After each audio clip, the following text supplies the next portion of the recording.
Okay, welcome students. Again, we are here with the conceptual pharmacy, and we are going to learn about this particular topic, that is gastrointestinal disorder, which is main topic in the pharmacotherapeutics for D.Pharm second year students. Okay, and also it is in pathophysiology. We can see this particular topic for the B.Pharm syllabus. Okay, so we are going to learn about this particular topic, and we are going to learn about mainly 4 diseases which are included as per PCI syllabus for the D pharmacy students. Okay, so in this, first disease is GERD, that is known as gastroesophageal reflux disease. Second disease, that is peptic ulcer. Third disease, that is alcoholic liver disease. And fourth disease, that is inflammatory bowel diseases. Okay, so that is GERD, that is also known as gastroesophageal reflux diseases. Okay, so what happens in this particular diseases? इसमें क्या होता है, या gastroesophageal disease means what? So इसमें क्या होता है? Mainly there is a reflux. Reflux समझने से पहले हम लोग ये समझेंगे कि what is gastrointestinal या digestive system क्या है, इसमें कौन से पार्ट इन्वॉल्व होते हैं. So you will get a clear idea about this particular disease, that is GRD. या फिर ये सभी डिसीज समझने में ये हेल्पफुल रहेगा अगर हम लोग पहले देखेंगे कि डाइजेस्टिव सिस्टम के पार्ट कौन कौन से हैं. Okay, so in this digestive system start होता है फर्स्ट माउथ, देन इसोफेगस. मतलब हम लोग जब माउथ से फूड लेते हैं, that will travel through the oesophagus into the stomach. Into stomach it will be processed, then it will reach to small intestine, then large intestine, and finally it will be come out from the anus after complete absorption. जो nutrition उसमें उससे लिया जाएगा process food करके, जो बाहर निकाला जाएगा waste material, that will be through the anus. Okay, so that is the normal digestive system. अभी इसमें GERD में क्या होता है, या what is mean by gastroesophageal reflux disease, इसमें एक्चुअली क्या होता है. सो इसमें सबसे इंपॉर्टेंट पहले समझना ये जरूरी है, जैसे इसोफेगस से फूड ट्रैवल करता है, food will travel through oesophagus into the stomach. Food have came into the stomach. What happens after food is coming into the stomach, this particular sphincter, ये याद रखिए, स्पिंक्टर बहुत जरूरी है. स्पिंक्टर मतलब क्या है कि जैसे एंट्री होगा, this is a muscular structure. ये क्या होता है, जब फूड एंटर करता है from oesophagus into the stomach, वैसे ये स्पिंक्टर क्लोज हो जाता है. तो ये क्या अवॉइड करता है, this it will avoid the reflux या फिर back flow of the food from stomach into the oesophagus. Okay, ये क्या करेगा, it will avoid back flow of food from stomach into the oesophagus. अभी जब फूड यहां पे आएगा तो it will not remain a raw food. ये क्या हो जाएगा, gastric acids will act on this particular food and it will be get converted into chyme. इसे क्या कहेंगे हम लोग, जब कोई फूड प्रोसेस हो जाता है या फिर इस पे जब गैस्ट्रिक जूस एक्ट होता है, जो कि पार्शियली डाइजेस्टेड फूड होता है, along with partially digested food along with the gastric juices या gastric acid, that is known as chyme. तो क्या होता है इन रिफ्लक्स डिसीजेस या जीआरडी में, क्या होता है mainly, what happens, this particular chyme will get reflux into the oesophagus. Chyme will get reflux into the oesophagus. मतलब क्या हो रहा है यहाँ पे कि जो अनप्रोसेस्ड फूड या पार्शियली डाइजेस्टेड फूड है, वो along with the acids that will come into the esophagus. Okay, so that is why this particular happen. या फिर ये क्यों होता है, due to the non functioning of this या फिर poor functioning of this lower esophageal sphincter. मतलब ये जो sphincter है, ये completely close अगर नहीं होगा, then there is a back flow या फिर reflux, that is known as reflux of food or chyme into the particular esophagus. So it will causes irritation and inflammation of that particular esophagus. Okay, जो mucus lining है या mucosal lining है, उसका क्या करेगा, ये इन्फ्लामेशन करेगा या इरिटेशन इसमें कॉज करेगा। Now will start with the actual definition of gastroesophageal reflux disease. इसका डेफिनेशन क्या हो सकता है, पहले ये समझिए कि डिसीज क्यों हो रहा है। That is because of the non working या फिर improper working of the lower oesophageal sphincter. इसका काम क्या है लोअर इसोफेगल स्फिंक्टर का, कि जो बैक फ्लो है food along with the gastric acid, उसका बैक फ्लो इसे अवॉइड करना है। ये अगर कंप्लीटली क्लोज होता है या प्रॉपरली क्लोज होता है, then there will be no back flow of gastric juice along with the undigested food. इसका बैक फ्लो ये अवॉइड करेगा। But in GRD what happens, this lower oesophageal sphincter will not close properly. That's why there is a backflow of food along with the gastric juice into the esophagus is there. So the definition of this particular GERD अगर हम देखने जाएंगे तो क्या रहेगा, it is a digestive disease in which stomach acid or bile irritate the food pipe. Food pipe in the sense किसको irritate करेगा, ये esophagus को। Definition क्या रहेगा इसका, it is a digestive disease. Simple है, ये डाइजेस्टिव डिसीज है। इसमें क्या होता है, इन विच स्टमक एसिड और bile irritate the food pipe. ये क्या करता है, इरिटेट करेगा फूड पाइप को। When it occur when the stomach acid flows back into the tube connecting mouth and stomach. ये कब होगा, when it occurs when stomach acid flow back. Stomach acid कहां पे फ्लो होता है, बैक फ्लो करेगा into the food pipe due to non working या फिर improper working of lower esophageal sphincter. Okay, after या फिर अगर ये properly work नहीं करेगा, that is lower esophageal sphincter, then there will be a backflow of food into the food pipe, that is esophagus. Okay, and that gastric juice will irritate this particular mucosal lining of this esophagus. Okay, it will irritate the mucosal lining of this esophagus. So that is about the definition of this particular GERD. Then second, etiology, why this particular disease happens, या इसके कारण क्या है, ये disease क्यों होता है। Okay, तो सबसे मेन रीजन है smoking. Then second, eating a large meal, मतलब बहुत ज्यादा अगर आप खाना खाएंगे तो भी ये डिसीज या फिर ऐसे कंडीशंस आते हैं।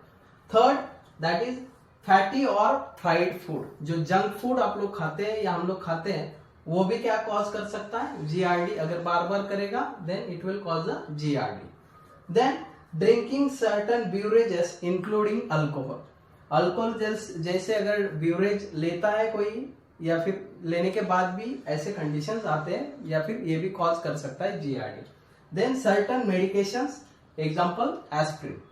इसमें क्या होता है, certain medications in the sense जो NSAID होते हैं नॉर्मली, NSAID मतलब पेन किलर जो नॉर्मली पेशेंट खाता है, वो क्या होता है, अगर ऐसे मेडिकेशंस भी लिए जाते हैं तो भी ये क्या करता है, गैस्ट्रिक म्यूकोजल लेयर को क्या करेगा, इरिटेट करेगा, and it will cause hyper secretion of acid and that may cause the GERD again, that may cause the GERD again. So that is about the etiology of this particular disease.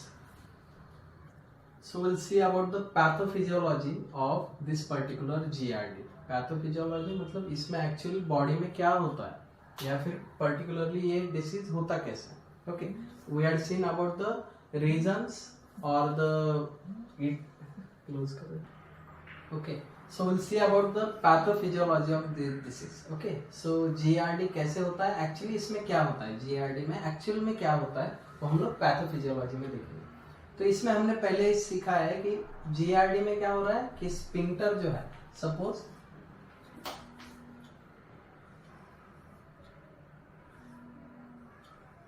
This is a part of stomach and यहाँ पे जो sphincter है that is known as ileus, lower oesophageal sphincter.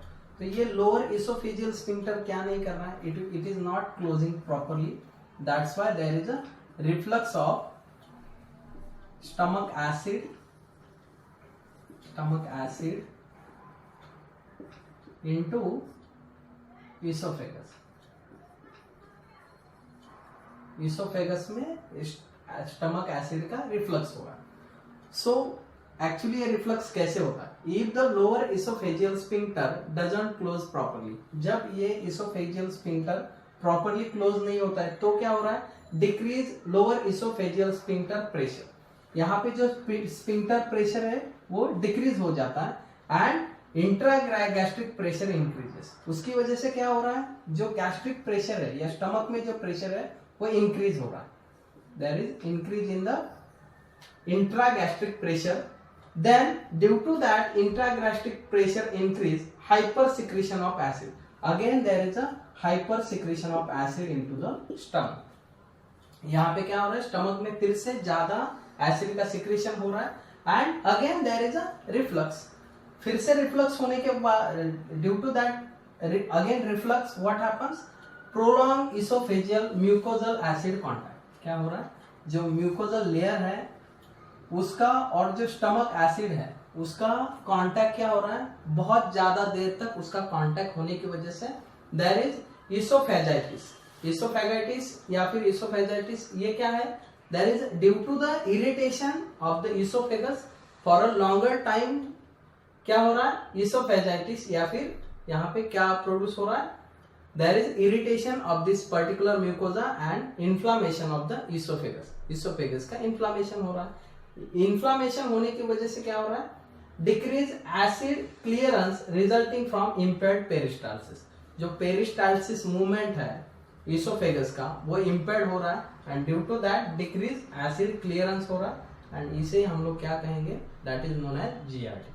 फिर से एक बार समझते हैं, lower oesophageal sphincter properly work नहीं कर रहा है, that's why there is a, यहाँ पे जो प्रेशर क्रिएट होने वाला था वो कम हो रहा है और यहाँ पे इपिगैस्ट्रिक प्रेशर क्या हो रहा है, बढ़ रहा है। Due to that increase epigastric pressure क्या हो रहा है, रिफ्लक्स होने के लिए ये प्रेशर रिस्पॉन्सिबल है, जो इंट्रागैस्ट्रिक प्रेशर इंक्रीज हो रहा है।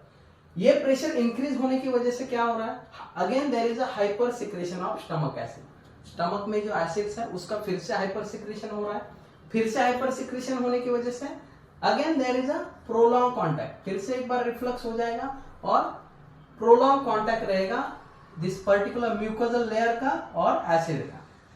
जो इसोफेगस में एसिड रिफ्लक्स होने की वजह से प्रोलॉन्ग कांटेक्ट होगा एंड प्रोलॉन्ग कांटेक्ट की वजह से there is inflammation of the oesophagus, that is known as oesophagitis. इसे हम लोग क्या कहेंगे, इसोफेगाइटिस। इसोफेगाइटिस होने की वजह से फिर से पेरिस्टाल्सिस मूवमेंट जो कैरी आउट होता है इसोफेगस में या स्टमक में वो क्या हो रहा है, that is improper and due to that improper peristalsis what happens, decrease acid clearance, acid का जो क्लियरेंस है वो कम हो रहा है and due that is known as GERD. उसे हम लोग क्या कहेंगे, that particular disease is known as GERD. Okay, so that is about the pathophysiology of this particular GERD. Okay, next. So the next part in the GERD is symptoms. What are the symptoms is observed mainly in the GERD. कौन कौन से लक्षण इसमें दिखते हैं? So first in that heartburn. Heartburn means what? जैसे छाती में जलन हो रहा है ऐसे symptoms इसमें दिखेंगे, ऐसे लगेगा कि छाती में कुछ जल रहा है। Okay, so that is due to the acid which has came into the esophagus. Okay. Second, burning chest pain. Second symptom is burning chest pain. Then third, feeling like a food is coming back into the mouth. ऐसे लगता है कि जैसे खाना जो खाया है वो फिर से मुंह में आ रहा है। Okay, so that is feeling like a food is coming into back into the mouth and due to that जो acids reflux की वजह से मुंह में आया था उसकी वजह से क्या हो रहा है, there is a bitter taste in the mouth. Okay, bitter taste is in the mouth. Then next, pain in stomach. Stomach pain भी होता है into this particular GERD. Then nausea, then bad breath, vomiting, then laryngitis. Laryngitis means जैसे esophagitis हमने देखा था कि esophagus में क्या हो रहा है, inflammation, irritation होता है, inflammation होता है and same laryngitis is also there. larynx तक जाने की वजह से क्या हो रहा है, laryngitis is also there. Then sleep problem. क्या होगा, आपको ऐसा लगेगा कि पेट भारी भारी हो रहा है तो उसकी वजह से नींद नहीं आएगा, that is sleep problem. So these are the some symptoms which can be observe. ये आप अल्टीमेटली लिख सकते हो अगर आपको समझ में आया actually what is mean by particular GERD या फिर जीआरडी में होता क्या है. तो आप सिम्टम्स अपने आप लिख सकते हो। Then next that is diagnosis. इसका डायग्नोसिस कैसे किया जाता है, ओके, कि जीआरडी पेशेंट में है या नहीं है, ये कैसे पहचानेंगे, सिम्टम्स तो है ही। Along with that there are some test in that. First one is endoscopy. Endoscopy in the sense कि एक कैमरा लेके क्या किया जाता है, माइक्रो कैमरा लेके देखा जाएगा into that particular is put into the esophagus and that is seen whether there is any ulceration is there into the esophagus or stomach or duodenum, कहीं पे अल्सरेशन है क्या, वो एंडोस्कोपी से देखा जाएगा। Then second is upper GI x-ray. मतलब क्या किया जाएगा, अपर जो जीआई का पार्ट है उसका एक्सरे लिया जाएगा और उसमें देखा जाएगा कि कहीं पे अल्सरेशन हुआ है या नहीं हुआ है। Then third oesophageal manometry. Manometer is use for measuring the pressure. So हमने देखा था कि एक जगह पे कि इसमें क्या होता है, रिफ्लक्स क्यों हो रहा है एसिड का, due to the increase epigastric pressure. जो स्टमक में प्रेशर है वो इंक्रीज होने की वजह से वो क्या कर रहा है, बैकफ्लो कर रहा है एसिड का इनटू द इसोफेगस। तो वहां पे ये देखा जाएगा कि इसोफेगस में प्रेशर कितना। अगर दोनों का प्रेशर सेम रहेगा तो क्या करेगा, वो एपिगैस्ट्रिक मतलब बैकफ्लो जो एसिड का है वो स्टॉप हो जाएगा। Okay, so that's why there is a oesophageal manometry is done. And next diagnostic test is oesophageal pH. Oesophagus का पीएच भी देखा जाता है कि वेदर इट इज एसिडिक और नॉट। ओके, सो ये देखा जाएगा and these are some test to diagnose the particular disease. Okay, then next part is the treatment, how we can treat this particular GERD या फिर gastroesophageal reflux disease हम लोग कैसे treat करेंगे। So there are two ways for the treatment of this GERD. First one is non pharmacological and pharmacological way of treatment. So non pharmacological means what, by not giving a drug, means actually we are not giving the drug in this particular treatment. Okay, so हम लोग कैसे फिर इसको stop कर सकते हैं या कम कर सकते हैं जीआरडी को। So first is keeping head elevated. मतलब अगर खाना खाया है और तुरंत सो रहा है तो you should keep your head elevated, या फिर तुरंत नहीं सोना है। ओके, खाना खा के। सो अगर आप सोएंगे फिर से ऐसे तो क्या होगा, देयर माइट बी जीआरडी, आपको एसिड का रिफ्लक्स आ सकता है। Second, stay at healthy weight. आपका वेट क्या होना चाहिए, जो ओबेस पेशेंट होते हैं उनमें ज्यादा पॉसिबिलिटी होती है जीआरडी की। ओके, सो अगर आपका वेट मेंटेन रखेंगे तो there are lesser chances of GERD. Then third, avoid food and beverages that trigger GERD. Okay, तो इसका मतलब ये है कि आपको ऐसे फूड जैसे वड़ा पाव है, पानी पूरी, ये सब कम करना है। ओके, ये खाना नहीं है, इससे क्या हो सकता है, ये फूड क्या ट्रिगर करते हैं, जीआरडी। या फिर अल्कोहलिक बेवरेजेस है, उसे हमें अवॉइड करना है। That is one way of non pharmacological treatment of GERD. Then eat slowly, मतलब खाना धीरे से खाना है एंड 3 से 4 सर्विंग ले लो, 3 से 4 बार आप खाना खा लो, लेकिन थोड़ा थोड़ा खाना खाइए। एकदम से ज्यादा पेट भर के खाना खाएंगे तो वो क्या करेगा, फिर से वोमिटिंग जैसा फीलिंग आएगा and that will cause the GERD. Okay, so eat slowly and there is one another way that is acupuncture से भी हम लोग जीआरडी ट्रीट कर सकते हैं। Okay, so that was about the non pharmacological treatment of ways or non-pharmacological treatment ways for the GRD.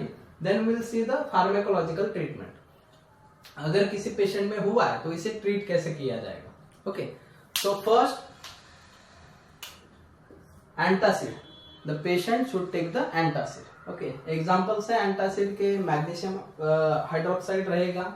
Okay, सो अगर हम लोग मार्केटेड प्रिपरेशन देखने जाएंगे तो इसमें आएगा जेलोसिल एक आता है, देन डाइजीन, ऐसे antacid patient can take. Okay, then second is H2 blocker. Okay, this is second category, H2 blocker. इसके एग्जांपल्स है सिमिटिडिन, रैनिटिडिन। इसका रैनिटिडिन का ब्रांड है रैंटैक 150 एंड 300 पावर में आता है। ओके, जेबी केमिकल्स ये पर्टिकुलर ड्रग बनाता है। देन H2 ब्लॉकर क्या करेगा, वो एक्चुअली जो एक्शन है एसिड सिक्रीशन कम करेगा।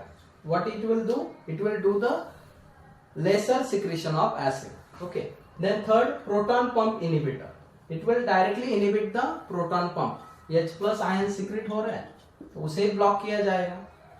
सो दैट्स व्हाई अल्टीमेटली क्या होगा, एसिड का सिक्रेशन स्टॉप हो जाएगा या कम हो जाएगा। ओके, सो एग्जांपल्स है पैंटोप्राजोल, ओमेप्राजोल, जैसे मार्केटेड प्रिपरेशन आता है Omez, then Omee, okay, and pantoprazole का पैन 40, पैन 20, ऐसे जो मार्केटेड प्रिपरेशंस आते हैं they comes under proton pump inhibitors category.